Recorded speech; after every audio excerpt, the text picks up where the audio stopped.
Hello, fourth year students. Today we are going to continue with the topic of Concord, and we are going to deal within this topic with a very specific with a very specific aspect, which is the coordinated subject. If we have a coordinated subject, how are we going to deal with it in relation to Concord? Are we going to say that it is a plural subject or a singular subject? Because as you know, this is going to decide for us the form of the verb that we are going to use. So in this video, we are going to explain the different possibilities of the coordinated subject and the forms or the form of the verb that can be used with each possibility. So first of all, we need to start with explaining the coordinated subject. What is the coordinated subject? In fact, the coordinated subject is the subject that contains two or more elements that are joined together by a coordinator.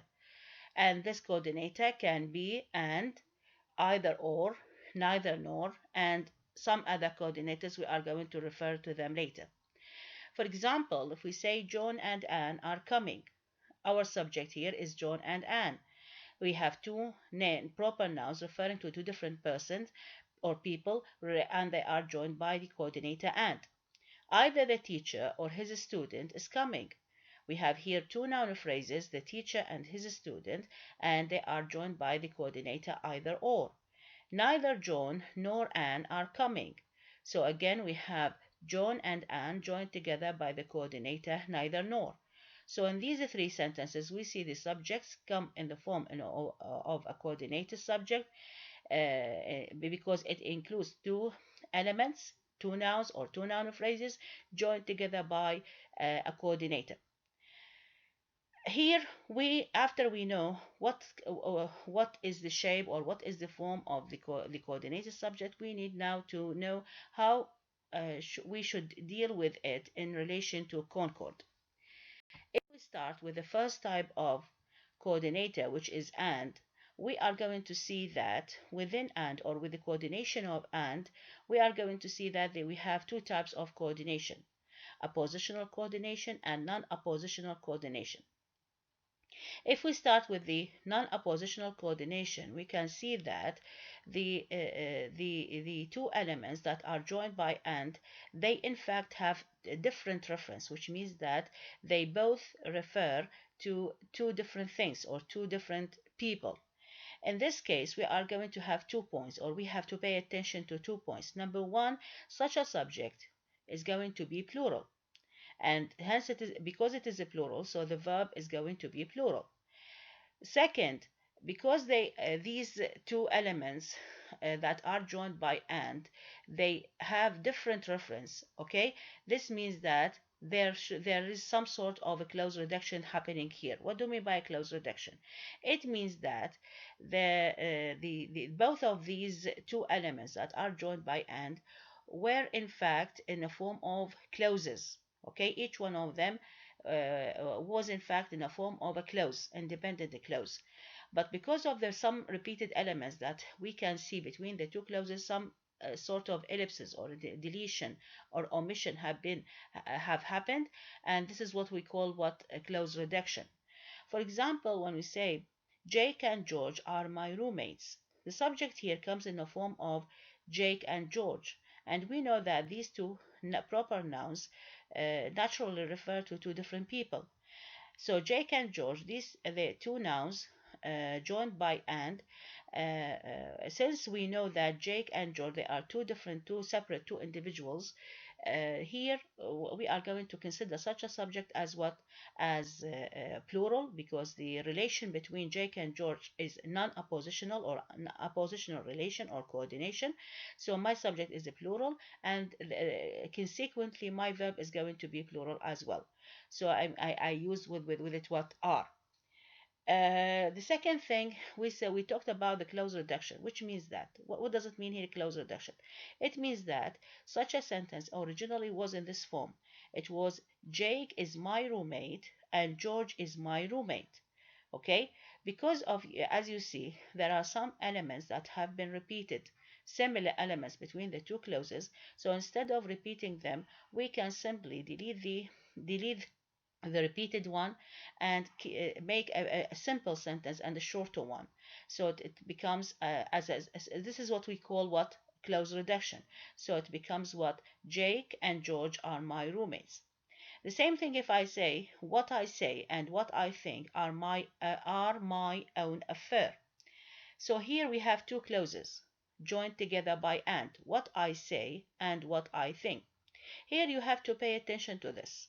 Such as these two clauses, they either refer to two different things, and here we are going to have a non-oppositional relation, and such a relation or such a coordination will make our subject plural, and the verb is going to be plural as well. So we said are. And because we said that there is a non-oppositional relation or coordination between what I say and what I think, because they are two different things, is it clear? So we said that there is a close reduction, which means that each of these two elements that are joined by and can be a subject by itself in a certain clause.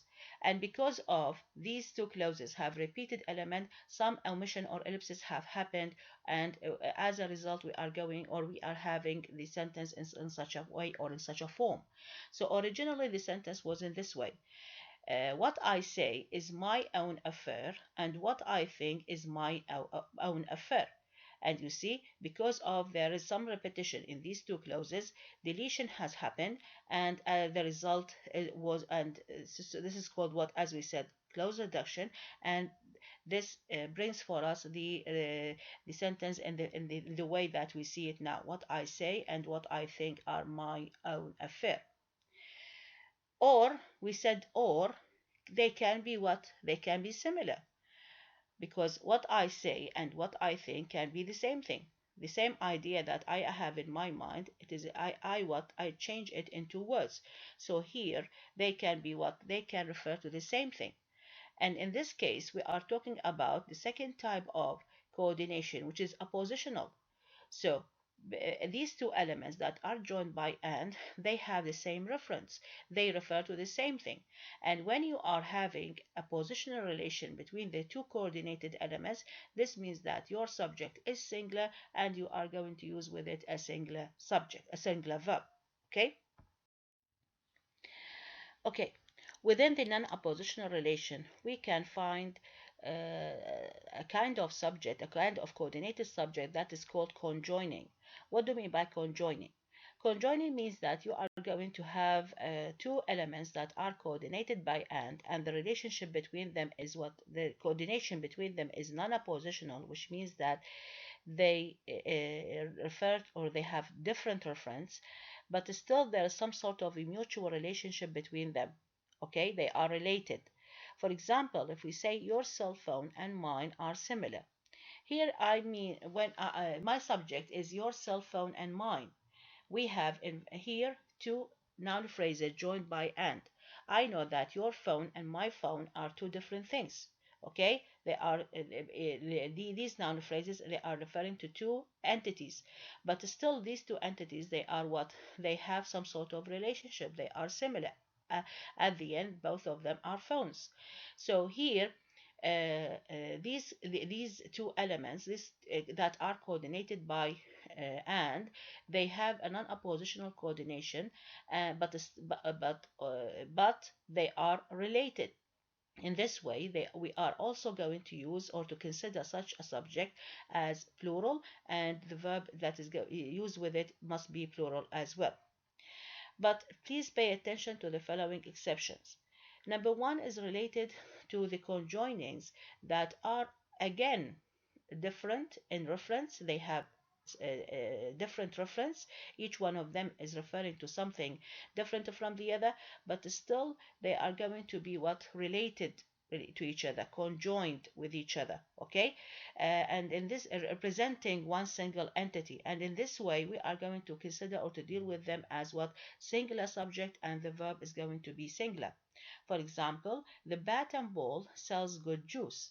Here we understand that the bat is something that refers to the wooden stick that is used in playing a certain sport, and the ball, it is also another thing that is used in the same sport. But in this case, in this sentence, in fact, these two elements, they are used as a symbol to indicate a single entity, okay, one place. So in this case, we are going to consider such a subject singular. That's why we use with it the verb in the present form with third person singular s, and we said sells. The same thing when we say broad beans and eggs makes a good Iraqi dish. We know that literally broad beans is different from eggs because each one of them has a different referent or refer to something different from the other. Okay, but in this sentence we are talking about them as referring to one type of food. Okay, one type of Iraqi dish. So this in this case we are going to consider that such a subject as what as singular, and the verb is going to be singular as well, since we use with it the third person singular as makes. Also, we have the arithmetical sums may be used with a singular or plural verb. So the numbers that we use in math problems, when we talk about the four operations, the processes we have, the addition, the subtraction, the multiplication, and division, please pay attention to hear that such if you use these numbers or these the problems um, in math, you can consider them as singular or plural. So in this case, both of the forms of the verb, whether the singular verb or the plural verb, is going to be acceptable. For example, you say 2 and 2 is 4 or are 4 equals 4 or equal 4. You see, all the forms of the verb are acceptable, whether it is a singular verb or a plural verb. 10 times 5 makes or make 50. Okay, so either you consider with them or you deal with them as one side of the problem of the math problem, and here you are dealing with them as a singular subject and you use with them a singular verb, or you are dealing with them as what as referring to plural, since they are coordinated. It is a coordinated subject joining between two different things, and here you are going to deal with it as a plural subject and use with it a plural verb. So as we say with such symbols in math, you can use both of them. You can use, or both forms are what are correct, the singular form and the plural form. If we move to the oppositional coordination, as we said previously, oppositional coordination refer, refers to the subject that joins between two elements that refer to what refer to one thing, okay, or one person. For example, when we say this temple of ugliness, a memorial to Victorian bad taste, was erected in the main street of the city. So here we have in these, this is a very long subject consisting of two noun phrases joined together by and. Okay, the first phrase is this temple of ugliness, and the second phrase is the memorial to Victorian bad taste. Okay, so both of these two noun phrases, we know from the context of the sentence, it refers to one thing, which is the statue of something, okay, that is put in the middle of the city. So who says this sentence believes that or describes this statue by two things, by using two noun phrases. And this, when he is using these two noun phrases to describe one statue, this means that these two noun phrases are referring to one thing. So here, the relationship or the type of coordination between these two noun phrases joined by and is called oppositional coordination. And since the coordination is oppositional, this means that the subject is singular and you have to use with it a singular verb. So here, are we going also to have a clause reduction? No. The clause reduction is not possible here because both of the, as we said, both of the two elements joined by and, they refer to what? To one thing or to one person, and we are going to consider the subject as what? A singular one. But please, here you may find some cases that may bring or cause for you some sort of ambiguity. For example, his aged servant and the subsequent editor of his collected paper was or were with him in the conference. Okay, so if you look at the subject here, you are going also to see that it consists of two noun phrases. The first one is his aged servant, the servant, and the second one is talking about the subsequent editor. Okay, so we have a servant and editor.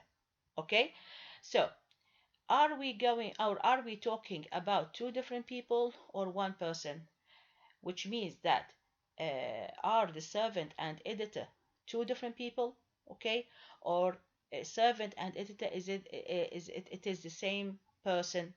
So here we need to understand, if we understand the context in which the sentence is said, or if we know the person who is this sentence is said about, we can understand whether we are talking about the same person in the subject or two different people.